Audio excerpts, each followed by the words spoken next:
Hi, my tubies, my TikToker, SheilaTruelove here with you this fine Monday. Yes, I already did my first job. This is my second one. And I'm here to discuss with you how to spot potential narcissists and abusers. And this is for all the women who are recovering from an abusive relationship or how to present yourself from getting into an abusive relationship. This is a skill that you really need to learn. You have a lot of women out here who fall for that love bombing every single time. Hopefully, this will help you not to fall for the bullery any longer. Listen in. To a guy I've just met. And I'm going to do that by showing you screenshots of a text message conversation between me and somebody I matched with on Facebook dating. So as you can see, he compliments my smile, asks me how my day's been. Conversation starts out pretty normal. Now here, this got my attention because we'd only been talking for 20 minutes and he makes a comment about sending his daughter to me for math help. I don't know you, dude. Here he tells me he's ready to settle down, and here he tells me he thinks relationships should start off casual so there's not too much pressure, and then it goes serious, and I agree with that logic. This is my first red flag. When men assume that we're going to hang out when he hasn't actually asked me and I haven't told him I want to hang out. But I gave him the benefit of the doubt and told him I'm down to hang out after I'm on break, which was going to be in 2 weeks, and we've had a chance to get to know each other. Here I attempt to have a stimulating conversation with him about how life flies by, and then he changes the subject to ask me if I'm done having kids. He tells me he wants to have 5 sons, but that it's not really that important if he does or doesn't, and he doesn't want to have to co-parent again, so he's got to find the right person, and I tell him, I'm not the right person for you, dude. I don't want to have any more kids. Here he pretends to empathize with that, acting like he understands where I'm coming from. And here, after I tell him why I don't want to have kids again because pregnancy sucked and the infant years are really hard on me, he says, I'll take care of that for you. Implying that he wants to impregnate me, that he has completely disregarded the fact that I told him I don't want to have kids again, and he's almost posturing like, oh, I'm going to be a good dad, like, look at me. Also, didn't he earlier say that relationships should start off casual before they go serious? Because this is the opposite of casual.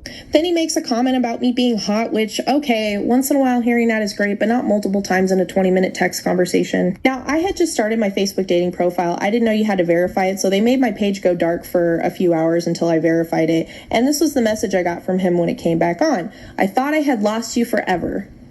Kind of strong words for someone you've only known for less than 24 hours, but okay. Then immediately goes back with the hot math teacher thing. Okay, dude, we get it. I need you in my life?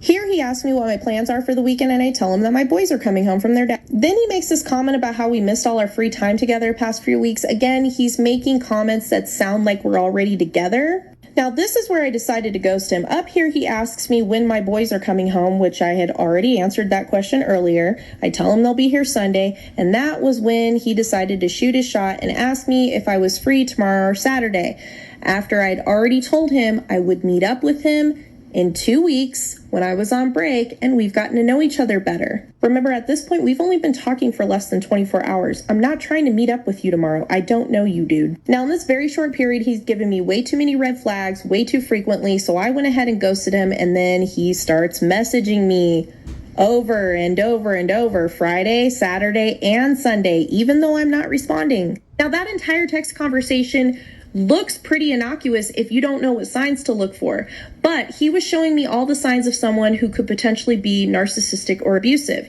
He was future faking with me, making plans in the future like we were already together in a serious relationship. He was love bombing me, showering me with compliments, telling me things to make me feel like I'm super special and important and like the one, like making comments about impregnating me or me like helping his daughter.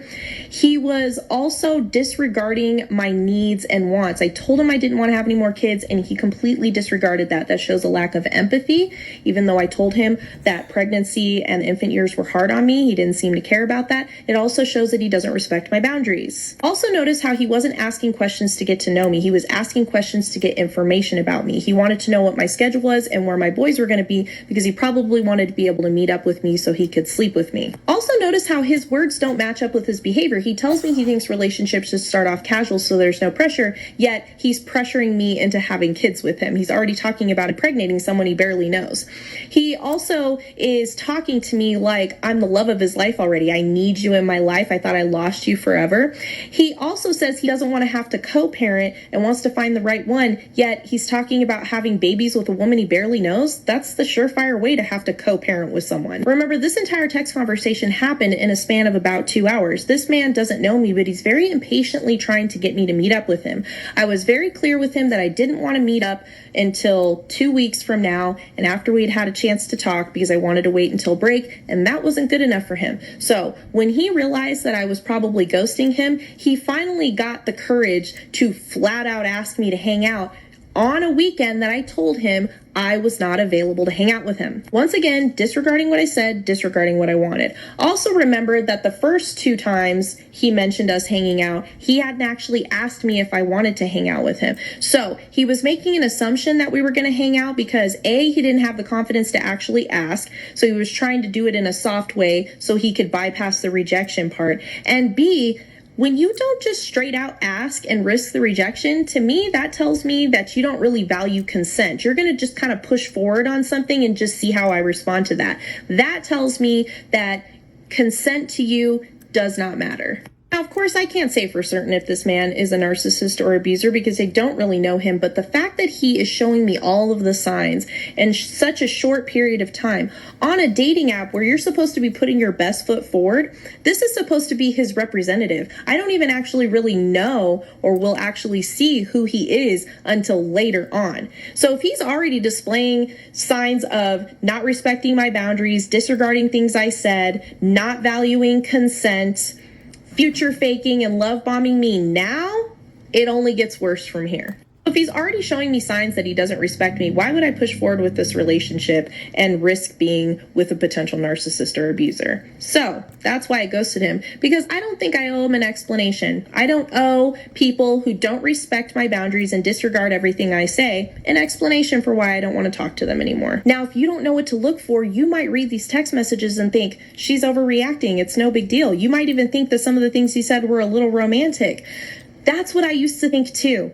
I used to let this stuff go and give these guys the benefit of the doubt. And even though something in my gut felt wrong about it and I got a little bit of an ick from it, I would push through because I thought I was overreacting. And then every time without fail, 100% of the time, he would turn out to be a narcissist or an abuser. They always put their best foot forward first. And here's the thing, is that if you're not paying attention, you won't see that this actually isn't the best. This is awful. She is most definitely not overreacting. In fact, I'm going to pin in the comment area, you know, when you pin it, that's the first comment that you're always going to see. I'm going to pin in the comment area why she's not overreacting. Okay? Women have got to be careful. And you notice when you're dealing with someone who is abusive or a narcissist, they always want to move so fast. Everything is so fast. Let's hurry up and do this. They want things now. They want to hurry up. You know, that's what I noticed when I think about my ex-narcissist. They did want to move fast. That's a fact. And these days, as exhausting as it may be, you have to analyze every single sign that they display. Okay? And to all the people who say that ghosting someone is rude, excuse me, darling, I just got through having some grapes because I'm hungry. Oh, please, I'm so hungry. But I got to finish this. I already cooked. I made fried fish and string beans. I always try to put up at least 5 to 7 videos a day. But to all the people who say that ghosting is rude, people who disregard your words over and over, they're not owed anything, not even a decent goodbye, because they don't respect your boundaries. I have my notes here so I don't go all over the place. And when someone ignores your boundaries and they don't listen to you, they are not really interested in who you are. So you shouldn't give a damn about how they feel when it comes to ghosting. These are so good. These are red grapes. Oh, yes, darling. They're lovely. Anyway, that's it for now, darling. How to spot a potential narcissist. And for those who are recovering from abusive relationships, like I said, this is definitely a skill that you need to learn.